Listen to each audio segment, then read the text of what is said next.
you follow Article 59 of the Rome Statute, nakasaad din kasi doon na kailangan muna siyang dumulog sa korte, no?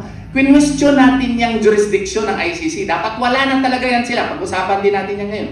Wala na yan silang jurisdiction dito sa ating bansa since March 17 of 2019. They had a one-year window within which to supposedly exercise their jurisdiction. Hindi nila ginawa yun. Maski na granting for the sake of argument na meron silang jurisdiction dito, sana idulog mo sa korte dito kasi meron tayong konstitusyon. Sige, jurisprudence, hindi kong batuhan ko rin kayo. The prosecutor versus Dragan Nikolic states that if a person is arrested in another country pursuant to any international warrants, he or she must be brought to the nearest competent judicial authority. O anong sagot niyo dyan? Wala naman din silang sagot. So, kailangan, whether you base it in international jurisprudence, you base it on the treaty, mali talaga ang ginawa kay Tatay Digong. So, sa usaping proseso ng judicial process, no, at saka rule of law, kanya-kanya ring opinion ang mga abogado. Hati rin yan eh. Kaya, yung public perception, minsan, kung kanino ka na talaga nakapanig, yun na talagang paniniwalaan mo. Okay. Classic example, yung sinasabi nilang DDS at saka yung DDH, no? Yung may mga abogado, hati na rin sa dalawang grupong yan eh. So, pag ang opinion ng mga sinasabi nilang DDS-aligned lawyers ay ganito, kinokontra naman ng mga nagpo-post sa social media na hindi, ang sabi ni lawyer ganito, mali yan, ganito, no? So, yun ang sinasabi ni Attorney Torion, maganda ang demokrasya natin, subalit, maging mapagmasid, pag-aralan mabuti, no? Kasi mahirap magbigay ng opinion, lalo na nga kapag kulang pa sa kaalaman. In fact, pwede ka naman talaga mag-Google, no? Pwede na kayong mag-Google, i-search ninyo, may keywords kayo, but at the end of the day, iba rin mo talaga kasi yung wisdom, no, ng lalo ng mga batikang abogado na katulad ni Attorney Torion na magandang magbigay ng maliwanag na paliwanag sa ating mga kababayan. Yung very, very perfect example lang, yung pagka-kidnap kay Tatay Digong. Oh, di ba sabi nila, nandun na siya sa Hague. Wala nang question yan. Gagamitan ka pa. Ang principle niyan, mali captus benedictentus. Ano yun? Di ba? Yung mga hindi law professor, ako po, law dean ako, alam ko yun. Mali captus benedictentus. That's the rule now in international humanitarian law. Kung ikaw naman tao, tama siguro yung sinasabi nila. Oo. So, pakinggan nyo naman kami. Yung mali captus benedictentus, yan yung mga issue noon, yung mga rule of law noon sa trial ng mga panahon na nakaraan na. Oo. Although, as a general rule, inadapt pa rin yan sa Rome Statute. Pero kasi, yung mali captus benedictentus, ang ibig lang sabihin yan, na kung ang tao nandyan na sa korte, kailangan na ang korte patuloy sa kaso, kasi nga, the jurisdiction of the person is now before the court. Oh.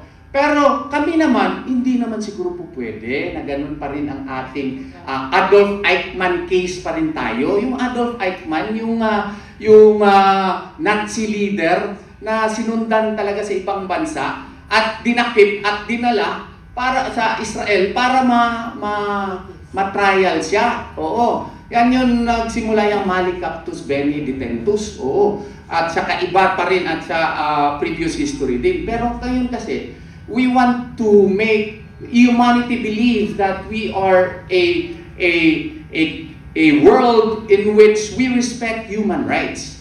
And therefore, we are saying that if the ICC really wants to exercise jurisdiction, then the rights of Tatay Digong should likewise be respected.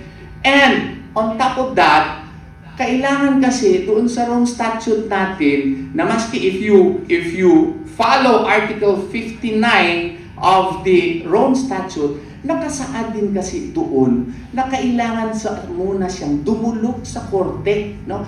Question natin yung jurisdiction ng ICC. Dapat wala na talaga yan sila. Pag-usapan din natin yan ngayon.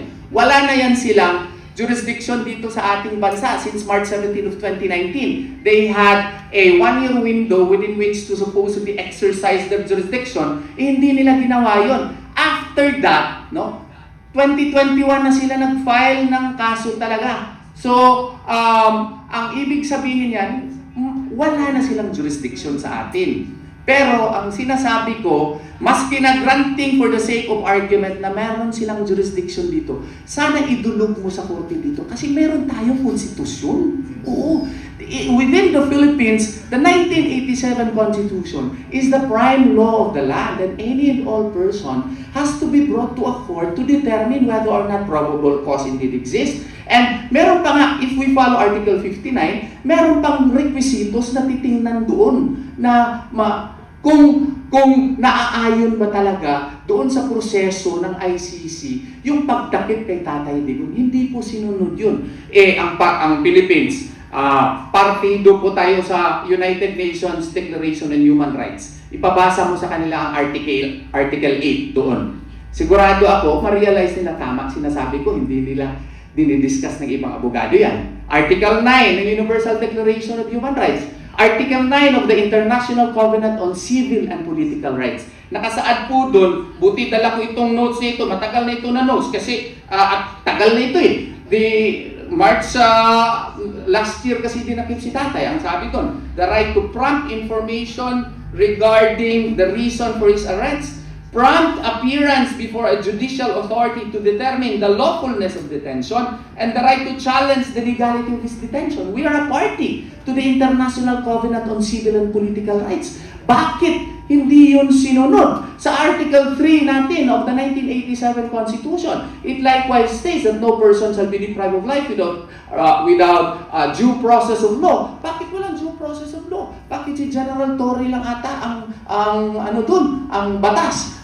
Tapos sa Article 59, dapat siya dalahin sa nearest competent judicial authority. Ang DOJ na ang judicial authority, maski siguro grade 6 student, alam nila yung 3 branches of government: executive, legislative, judiciary. So maski ano pang sabihin nila, mali yun. O sige, jurisprudence, hindi kong batuhan ko rin kayo. The prosecutor versus Dragan Nikolic states that if a person is arrested in another country pursuant to any international warrants, he or she must be brought to the nearest competent judicial authority. O anong sagot niyo dyan? Wala naman din silang sagot.